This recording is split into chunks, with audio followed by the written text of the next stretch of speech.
Breaking news చూస్తున్న మాజీ is Lakshminarayana ఇంట్లో ఏపీసీఐడి సోదాలు నిర్వహిస్తోంది. ఏపీ స్కిల్ డెవలప్మెంట్ కార్పొరేషన్ కు మొదటి డైరెక్టర్ గా పనిచేశారు Lakshminarayana. Skill development corporation training సెంటర్ల ద్వారా భారీగా అవినీతి జరిగిందనే ఆరోపణలున్నాయి. ఇప్పటికే ఈ ఆరోపణలపై కేసు నమోదు చేశారు ఏపీసీఐడి అధికారులు. అయితే సోదాల సమయంలో లక్ష్మీనారాయణ కళ్ళు తిరిగి పడిపోయారు. లో బీపీతో స్పృహ తప్పి పడిపోయారని కుటుంబ సభ్యులు తెలిపారు. కాగా ఈ నెల 13న సిఐడి ఎదుట హాజరు కావాలని లక్ష్మీనారాయణకు సిఐడి అధికారులు నోటీసులు ఇచ్చారు. రైట్, ఈ సోదాలకు సంబంధించి పూర్తి సమాచారం మా ప్రతినిధి ప్రణీత లైవ్ లో అందిస్తారు. Over to Praneetha. ఈ నెల 13వ తారీఖున తమ ఎదుట విచారణకు హాజరు కావాల్సిందిగా లక్ష్మీనారాయణకి సిఐడి పోలీసులు నోటీసులు జారీ చేశారు. ప్రస్తుతం ఇక్కడ సిఐడి అధికారులు సోదాలు నిర్వహిస్తున్నటువంటి క్రమంలోనే లక్ష్మీనారాయణకి పూర్తిగా బీపీ డౌన్ కావటం, అట్లాగే హార్ట్లో కాస్త పెయిన్ రావడంతో అతన్ని ఇక్కడ నుండి అంబులెన్స్లో స్టార్ ఆసుపత్రికి తరలించారు. ప్రస్తుతం మరి కాసేపట్లోనే సిఐడి పోలీసులు ఇంట్లో నుండి బయటికి రానున్నారు. సిఐడి పోలీసులు మరి సర్చెస్ పైన ఏమైనా కామెంట్స్ చేస్తారా లేదంటే వెళ్ళిపోతారనేటువంటిది కూడా వేచి చూడాల్సింది. ప్రధానంగా మొత్తం ఈరోజుటువంటి సోదాలకు సంబంధించి గతంలో అటు ఆంధ్రప్రదేశ్ ప్రభుత్వం టీడీపీ హయాంలో ఏదైతే ఆంధ్రప్రదేశ్ స్కిల్ డెవలప్మెంట్ కార్పొరేషన్కి సంబంధించినటువంటి కార్పొరేషన్ ఫామ్ చేసినప్పుడు అప్పుడు సిమాన్స్ కంపెనీతో పాటు డిజైన్ టెక్ అనేటువంటి సంస్థలతో కంప్లీట్ ఈ ఎంఓయూని చేసుకున్నారు. అయితే ఎంఓయూ చేసుకున్నటువంటి క్రమంలో ప్రస్తుతం మనతో ఆఫీసర్స్ ఉన్నారు. వీళ్ళు మాట్లాడే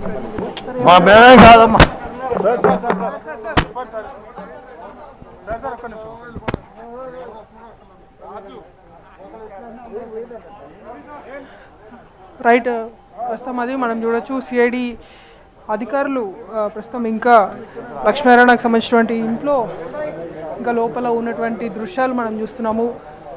అయితే ప్రస్తుతం ఈరోజునటువంటి సర్చెస్కి సంబంధించి గతంలో ఆంధ్రప్రదేశ్ ప్రభుత్వం స్కిల్ డెవలప్మెంట్కి సంబంధించి ఈ స్కిల్ డెవలప్మెంట్లో సాఫ్ట్వేర్స్ని డెవలప్ చేసేందుకు సిమెన్స్ కంపెనీతో పాటు డిజైన్ టెక్ ఈ రెండు కంపెనీస్తో ఎంఓయూ చేసుకుంది. అయితే డిజైన్ టెక్ మళ్ళీ ఒక సబ్ కాంట్రాక్ట్ ద్వారా స్కిల్లర్ ప్రైవేట్ లిమిటెడ్ అనేటువంటి టెక్నాలజీకి సబ్ కాంట్రాక్ట్ ఇస్తున్నామని చెప్పేసి ఆ కంపెనీకి నిధులు ఇస్తున్నామని ఏపీ ప్రభుత్వం నుండి దాదాపు 242 కోట్ల రూపాయలను ఆ కంపెనీకి ఇస్తున్నట్టు చెప్పి క్లెయిమ్ చేసుకుంది. ఈ తరుణంలోనే అక్కడ పూణేలో ఉన్నటువంటి ఈ స్కిల్లర్ టెక్నాలజీ కంపెనీకి సంబంధించినటువంటి ట్రాన్సాక్షన్స్ని పరిశీలించగా అనుమానం వచ్చినటువంటి పూణేకు సంబంధించినటువంటి ట్యాక్స్ ఎవేషన్ అడిషనల్ డీజీపీ మొత్తం ఎంక్వైరీ చేయగా ఈ స్కామ్ అంతా కూడా తెర మీదకి వచ్చింది. అయితే ఏదైతే డిజైన్ టెక్ క్లెయిమ్ చేసినటువంటి విధంగా ఎక్కడ కూడా స్కిల్లర్ ప్రైవేట్ లిమిటెడ్ ఎటువంటి సాఫ్ట్వేర్ను టెక్నికల్గా ఈ డిజైన్ టెక్కి రచించి ఇవ్వలేదు. కానీ డిజైన్ టెక్ మాత్రం స్కిల్లర్ కంపెనీ పేరు చెప్పి ఆంధ్రప్రదేశ్ ప్రభుత్వం నుండి 242 కోట్ల రూపాయలను క్లెయిమ్ చేసి ఆ అమౌంట్ను అంతా కూడా కొన్ని నకిలీ కంపెనీస్ని క్రియేట్ చేసి నకిలీ ఇన్వాయిస్లు చూపించి ఆ కంపెనీకి ఈ అమౌంట్ను అంతా కూడా బదలాయించారంటూ కూడా ఏపీసీఐడి పోలీసులు ఎఫ్ఐఆర్లో పేర్కొన్నారు. సో ప్రస్తుతం ఈ ఎఫ్ఐఆర్స్ని బేస్గా చేసుకొని ఇవాళ ఉదయం నుండి కూడా దాదాపు 6:30కి సిఐడి పోలీసులు ఇక్కడ లక్ష్మీనారాయణ ఇంటికి వస్తే సుమారు 4 గంటల వరకు కూడా ఈ రైడ్స్ నిర్వహించారు. ప్రస్తుతం 4 o'clock ఈ రైడ్స్ నిర్వహిస్తున్నటువంటి క్రమంలోనే లక్ష్మీనారాయణకు సంబంధించినటువంటి బీపీ పూర్తిగా డౌన్ కావడం, అతనికి సంబంధించినటువంటి హార్ట్ పెయిన్ రావడంతో ఒకసారిగా అతన్ని ఇక్కడ నుండి స్టార్ ఆసుపత్రికి తరలించారు. ప్రస్తుతం సిఐడి పోలీసులు బయటకు వస్తున్నటువంటి దృశ్యాలు మనం చూస్తున్నాము. లేదమ్మా, అది ఎస్హెచ్ఓ వేరు. నేను సూపర్వైజింగ్ కాదు సార్, నేను ఎస్హెచ్ఓ కాదు. ఎస్హెచ్ఓ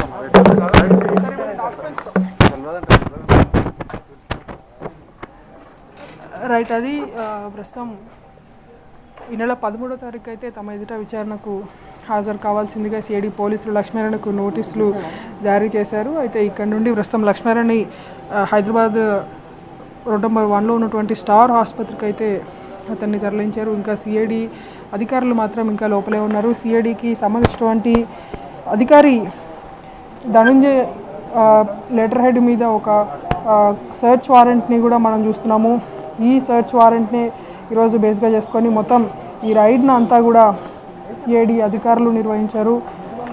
అయితే ప్రస్తుతం సిఐడి సంబంధించినటువంటి ఎస్హెచ్ఓ ఇంకా లక్ష్మీనారాయణలో ఇంటి లోపల నివాసంలో ఉన్నటువంటి దృశ్యాలు మనం చూస్తున్నాము.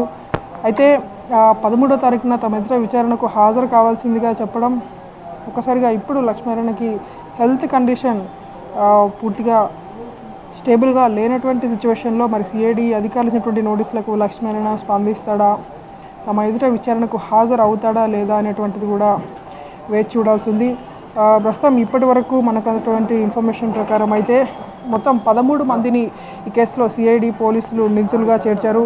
ఈ 13 మందిలో A1గా గంటా సుబ్బారావు ఉన్నారు, A2గా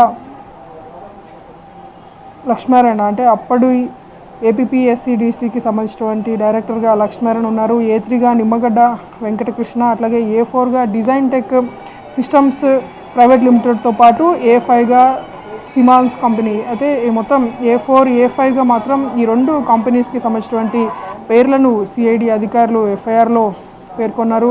A2గా మాత్రం ప్రస్తుతం ఈరోజు రైడ్స్ నిర్వహించినటువంటి అప్పటి స్కిల్ డెవలప్మెంట్ కార్పొరేషన్ డైరెక్టర్గా ఉన్నటువంటి లక్ష్మీనారాయణ ఇంట్లో ఈ రైడ్స్ నిర్వహించారు. ప్రస్తుతం నిన్న మధ్యాహ్నం 12 గంటలకు సిఐడి అధికారులు ఎఫ్ఐఆర్ నమోదు చేశారు. అయితే పూర్తిగా పూణేలో ఉన్నటువంటి ట్యాక్స్ ఎక్స్ట్రాక్షన్ అధికారులు కంప్లీట్ విచారణ జరిపిన తర్వాత ఇందులో ఏదో ఫ్రాడ్ జరిగింది అని భావించి ఆంధ్రప్రదేశ్ ప్రభుత్వానికి సమాచారం అందించడం, ఆంధ్రప్రదేశ్ ప్రభుత్వం మొత్తం ఒక కేసుకు సంబంధించినటువంటి పూర్తి ఇన్వెస్టిగేషన్ చేయాలంటే కూడా ఒక జీవో జారీ చేయడం, సిఐడి పోలీసులు రంగంలోకి దిగి ఇవాళ ఉదయం నుండి కూడా అటు A1, A2 A1గా ఉన్నటువంటి గంటా సుబ్బారావు ఇంటితో పాటు A2గా ఉన్నటువంటి లక్ష్మీనారాయణ ఇంట్లో ఈ రైడ్స్ కొనసాగిస్తున్నారు. అయితే మొత్తం ఈ 242 crores రూపీస్ నిధుల మళ్లింపుకు సంబంధించి ఇంకా ఎటువంటి ఆధారాలు సిఐడి దగ్గర ఈరోజు ఈ సర్చెస్లో లభించాయనేటువంటిది కూడా తేలాల్సి ఉంది. ప్రస్తుతం ఇప్పటికే సర్చెస్ కంప్లీట్ అయిపోయినప్పటికీ ఇంకా సిఐడి నుండి అఫీషియల్గా ఎవరు అధికారులు ఇంకా ఇక్కడికి రాలేదు, బయటికి వచ్చి వాళ్ళు మాట్లాడినటువంటి సిచ్యువేషన్ ఉంది. ప్రస్తుతం ఈ సర్జరీ జరుగుతున్నటువంటి టైంలోనే లక్ష్మీనారాయణకు సడన్గా హెల్త్ ప్రాబ్లం రావడంతో అతన్ని ఇక్కడ నుండి స్టార్ ఆసుపత్రికి అయితే తరలించారు. మరి సిఐడి అధికారులు ఎవరన్నా ఇక్కడికి వస్తారా, బయటికి వచ్చి వాళ్ళు ఏమైనా స్టేట్మెంట్ ఇస్తారనేటువంటిది కూడా వేచి చూడాల్సి ఉంది. ప్రస్తుతం ఇక్కడ ఉన్నటువంటి ఎఫ్ఐఆర్లో మాత్రం మొత్తం 13 మంది పేర్లను సిఐడి అధికారులు పేర్కొన్నారు. A2గా ఉన్నటువంటి లక్ష్మీనారాయణ ఇంటి వద్ద మనం ఉన్నాము. ఉదయం నుండి కూడా ఒక హై డ్రామా లక్ష్మీనారాయణ నివాసం వద్ద నడిచింది. మొదట సిఐడి పోలీసులను లక్ష్మీనారాయణ కుటుంబ సభ్యులు లోపలికి అనుమతించలేదు. ఆ తర్వాత ఒక చాలా నిమిషాల పాటు కూడా నడిచినటువంటి డ్రామా తర్వాత ఎటకలకు సిఐడి అధికారులు లోపలికి వెళ్ళారు. కొన్ని గంటల పాటు కూడా ఈ సర్చెస్ నిర్వహించారు. ఈ సర్చెస్లో మరి ఎటువంటి డాక్యుమెంట్స్ని స్వాధీనం చేసుకున్నారు అనేటువంటిది కూడా వేచి చూడాల్సి ఉంది. ఆ సర్చెస్ నడుస్తున్నటువంటి క్రమంలోనే ఇంట్లో ఉన్నటువంటి లక్ష్మీనారాయణ ఒకసారిగా స్పృహ తప్పి పడిపోయాడు. అతని బీపీ లెవెల్స్ పూర్తిగా డౌన్లోకి వెళ్ళిపోయినట్టు కొంతమంది బయటకు వచ్చి లక్ష్మీనారాయణకి సంబంధించినటువంటి అనుచరులు బయటకు వచ్చి వాళ్ళు ప్రకటించేటువంటి సందర్భం కూడా మనం చూసాము. అయితే మొదట వైద్యున్నే ఇక్కడికి పిలిపించాల్సిందిగా ఏపీ పోలీసులు చెప్పడం, వైద్యులు ఇక్కడికి వచ్చినా సరే ఇంకా హెల్త్ పూర్తిగా స్టేబుల్ కండిషన్లోకి రాకపోవడంతో ఇక్కడ నుండి లక్ష్మీనారాయణని స్టార్ ఆసుపత్రికి తరలించారు. ప్రస్తుతం స్టార్ ఆసుపత్రిలో అయితే లక్ష్మీనారాయణ ఉన్నాడు. అతనికి సంబంధించినటువంటి ట్రీట్మెంట్ అంతా కూడా కొనసాగుతుంది. సో ఇప్పుడు లక్ష్మీనారాయణని 13వ తారీఖున తమ ఎదుట సిఐడి పోలీసులు విచారణకు హాజరు కావాల్సిందిగా చెప్పారు. మరి అతని హెల్త్ కండిషన్ బట్టి చూస్తే అతడు విచారణకి హాజరు అవుతాడా లేదనేటువంటిది కూడా కాస్త డౌట్ఫుల్గానే ఉంది. అయితే రిమైనింగ్ మెంబర్స్ ఇక్కడ లక్ష్మీనారాయణకి సంబంధించినటువంటి అనుచరులు కావచ్చు, టీడీపీకి సంబంధించినటువంటి కార్యకర్తలు కావచ్చు ఒకటే చెప్తున్నారు. ప్రస్తుతం A1గా ఉన్నటువంటి గంటా సుబ్బారావు ఇంట్లో సైతం ఇటువంటి సర్చెస్ నడుస్తున్నప్పటికీ ఈ మొత్తం ఆంధ్రప్రదేశ్ స్కిల్ డెవలప్మెంట్ కార్పొరేషన్కి సంబంధించి చాలామంది అధికారులు ఇంకా ఉన్నారు. వాళ్ళందరినీ కూడా వదిలేసి కేవలం డైరెక్టర్ ఇంట్లోనే ఇంత ఈ స్థాయిలో సోదాలు నిర్వహించడం, డైరెక్టర్గా ఉన్నటువంటి లక్ష్మీనారాయణ పేరును A2గా చేర్చడం, ఇవన్నీ కూడా కేవలం గత ప్రభుత్వానికి అత్యంత సన్నిహితుడిగా వ్యవహరించాలనేటువంటి ఒకే ఒక కారణం చేత ఈ తరహా వేధింపులకు గురి చేస్తున్నారు అనేటువంటిది లక్ష్మీనారాయణకు సంబంధించినటువంటి అనుచరులు కావచ్చు, వాళ్ళ సన్నిహితులు కావచ్చు, మీడియా ముఖంగా వాళ్ళు తమ ఆవేదన వ్యక్తం చేస్తున్నారు, ఆరోపణ చేస్తున్నారు. సో ఉదయం అంతా కూడా ప్రస్తుతం మనం ఉంచినటువంటి ఇదే చోట చాలామంది లక్ష్మీనారాయణకు సంబంధించినటువంటి బంధువులు, పెద్ద ఎత్తున వాళ్ళకి సంబంధించినటువంటి అనుచరులు పెద్ద ఎత్తున ఇక్కడికి వచ్చి మొత్తం ఈ ప్రాంతం అంతా కూడా వాళ్ళు పూర్తిగా ఆందోళన చేశారు. సిఐడి పోలీసులు గోబ్యాక్ అనేటువంటి నినాదాలు ఇచ్చారు. కానీ సిఐడి పోలీసులు ఎఫ్ఐఆర్లో పేర్కొన్నటువంటి అంశాలు చూస్తే ఖచ్చితంగా అప్పుడు స్కిల్ డెవలప్మెంట్కి డైరెక్టర్గా ఉన్నటువంటి లక్ష్మీనారాయణకి తెలిసే మొత్తం ఇంత భారీ స్కామ్ జరిగిందా అనేటువంటి ఆరోపణలు కూడా వినిపిస్తున్నాయి. ఎందుకంటే గత ప్రభుత్వం ఏర్పడినప్పుడు ఈ స్కిల్ డెవలప్మెంట్ కార్పొరేషన్ ఏర్పడిన తర్వాత ఈ స్కిల్ డెవలప్మెంట్కి సాఫ్ట్వేర్ మ్యానుఫ్యాక్చర్ చేసేటువంటి దాంట్లో భాగంగానే అటు సిమాన్స్ కంపెనీకి కావచ్చు, డిజైన్ టెక్కి కావచ్చు MOU చేసుకున్నారు. అయితే ఒప్పందం ప్రకారం సాఫ్ట్వేర్ని రచించి ఇవ్వాల్సింది. అయితే డిజైన్ టెక్ పూర్తిగా వీళ్ళకు ఉన్నటువంటి అర్హతలను కంప్లీట్ మిస్యూజ్ చేసింది. పూణేకి సంబంధించినటువంటి ఒక స్కిల్లర్ టెక్నాలజీ ప్రైవేట్ లిమిటెడ్ అనేటువంటి కంపెనీకి సబ్ కాంట్రాక్ట్ ఇచ్చింది. ఆ కంపెనీ నుండి చాలా వరకు సాఫ్ట్వేర్స్ టెక్నికల్గా అందాయి అని ఏపీ ప్రభుత్వం దగ్గర క్లెయిమ్ చేస్తూ 242 కోట్ల రూపాయలను ఆ కంపెనీకి ఇస్తున్నామని చెప్పేసి కొన్ని నకిలీ షెల్ కంపెనీస్ని క్రియేట్ చేశారు. ప్రస్తుతం ఆ కంపెనీస్కి సంబంధించినటువంటి పేర్లు కూడా ఒకసారి మనం చూడొచ్చు. Allied computers international private limited Mumbai, Prateek info services private limited Mumbai, Inweb info services private limited, అంతట్రెక్ ట్రేడర్స్ న్యూఢిల్లీ. ప్రస్తుతం ఇక్కడ ఉన్నటువంటి ఈ కంపెనీస్ లిస్ట్లో కూడా మనం చూడవచ్చు. ఇవన్నీ కూడా shell companies.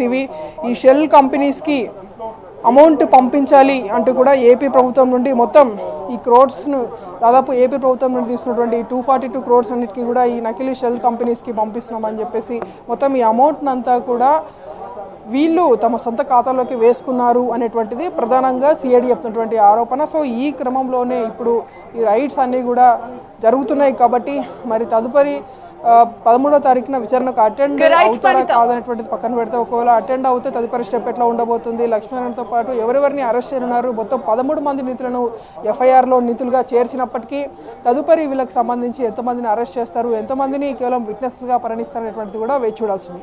Great, thank you Praneetha.